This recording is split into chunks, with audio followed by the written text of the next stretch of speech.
I completely agree, and I think, the non-profit world is not exempt from the same expectations we put on ourselves as well. Absolutely. The non-profit world faces a lot of challenges. They are always, or often, competing for mind share, competing for funding share.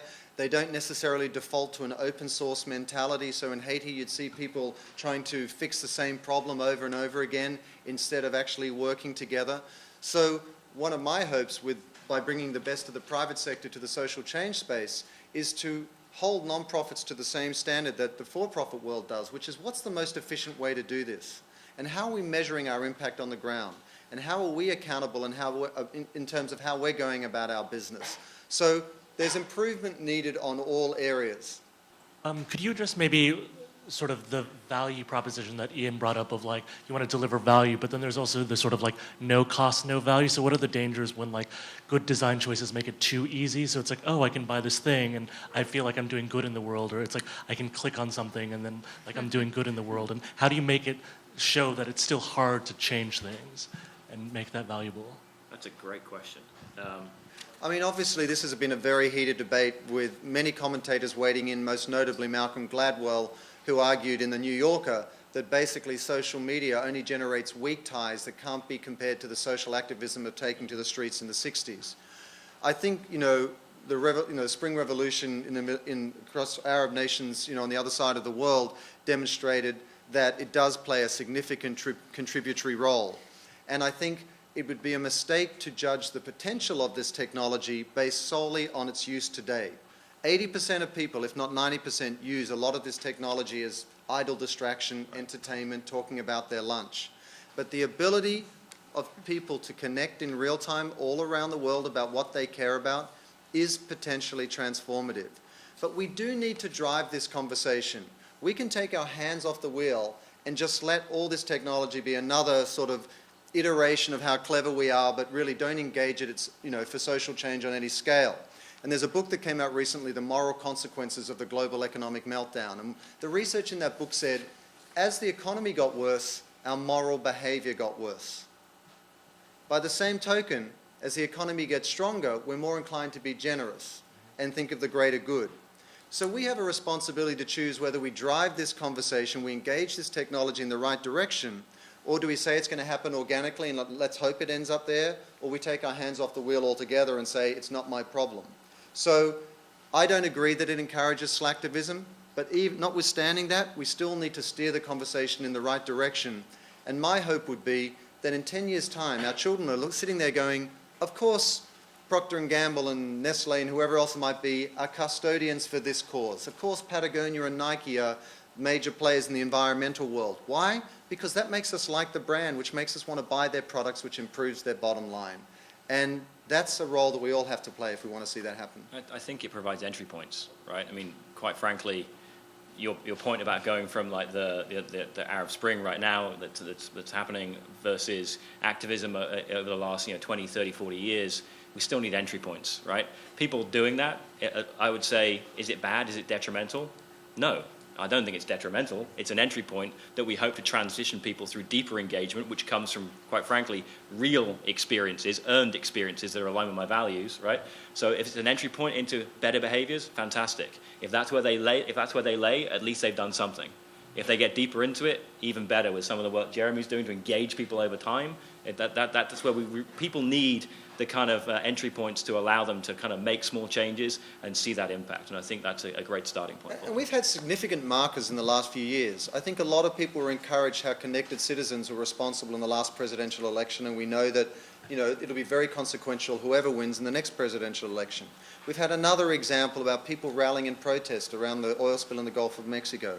We've had another example with the Arab nations and the Spring Revolution. On a massive scale, we've seen the global community engage in ways that we really haven't seen before. So it's not like this is all theory. We really do have some examples out there where I know I took heart from the fact that a lot of people put their hand up and said, this is what I care about and I'm engaged with this issue on a scale that I haven't seen before. So I do believe we have some examples to draw on to take confidence from. So we have time only for one more question. I think 16 years ago, Fidel Castro of Cuba unofficially visited Japan. Actually, his plane had some mechanical problem. And the Japanese press asks him, China and Vietnam was starting getting more rich. How about Cuba?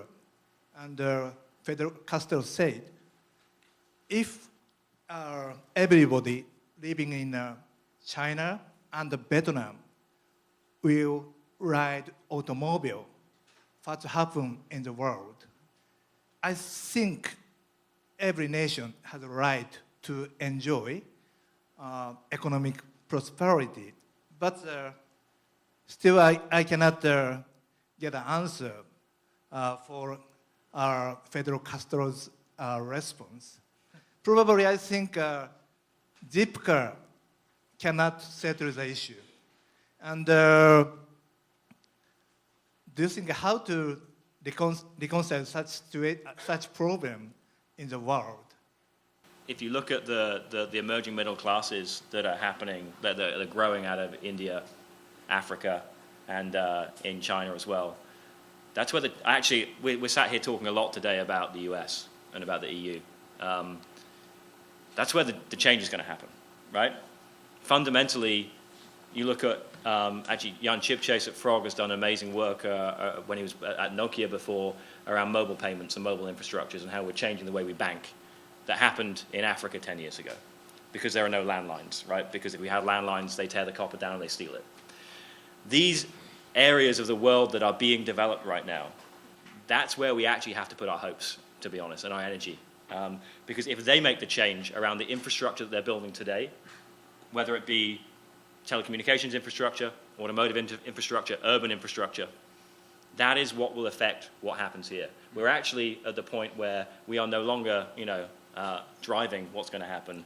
We're going to have to see what happens in those emerging economies and allow that experimentation to play out and hope, and with a whole lot of hope and our fingers crossed, that they make the right choices, that infrastructure gets built in the right way, and that the right behaviors get modeled. Because on some scale, to your point, we're still a very small island in a very big world, and they're moving very fast. And the inspiring thing is that certainly in the work that we're doing, we're seeing these huge engaged communities in some of the places where 5 years ago we weren't. So in a place like Brazil, avaz.org, which is one of the groups that I co-founded, has more than 1 million members now, and those people are taking action on global issues. They're highly engaged by those things. To Ian's point, the tools might be different in some of these countries. So, you might go straight to mobile technologies. But to his point earlier as well, let's not get fixated by the tools. That's really not what it's about. It's actually about it's about the people taking action and being highly engaged. So I think it'll be interesting to see, which of these emerging economies, kind of builds these vibrant civil societies and social movements, and which don't, and how those things change the global debate. So I'm gonna thank the three of you. Mr. Azami from MUJI USA is gonna come up and say a few words, but let me reintroduce as we say goodbye, Ian Roberts from IDEO, Yes. Jeremy Hyman from Purpose.com, Simon Waring, and don't forget to read his book, We First, came out this week. So thank you all, very interesting. And now we'd like to introduce Mr. Azami from MUJI USA, the president. There he is. Good evening, ladies and gentlemen. On behalf of Ryohin Keikak and the entire MUJI family, I wish to thank you for coming out tonight to join us for this very interesting and important discussion among such thoughtful and enlightened thinkers. Thank you, Robin, Ian, Jeremy, and Simon. The topic of designing more with less is the root of the MUJI philosophy. 30 years ago, we created MUJI based upon principles that seem obvious today, but were very radical at that moment. Based upon the globalization of our economies and the sharing of our limited natural resources, the way we consume everything should be a top priority for all citizens of the world. There are 7 billion people on the earth, but only few enjoy modern consumerism. We need to create a new paradigm for consumption. Being MUJI is to become a conscious consumer who does not sacrifice style and taste, but one who is also concerned with less waste. We hope that this evening was both stimulating and empowering for you, and that this will be the beginning of many more MUJI events and important discussions like this one. We would like to give special thanks to Courtney and Albert from ADEO, New York office, Pratt Institute, Professor Ms. Anita Cooney, Mr. Takiura, and the 12 grad students. Thank you for collaboration of interior design project with MUJI. I would like to close my speech and this session quoting William Gibson's remark, "The future is here. It's just not evenly distributed yet." I hope you feel and find the future in this session tonight.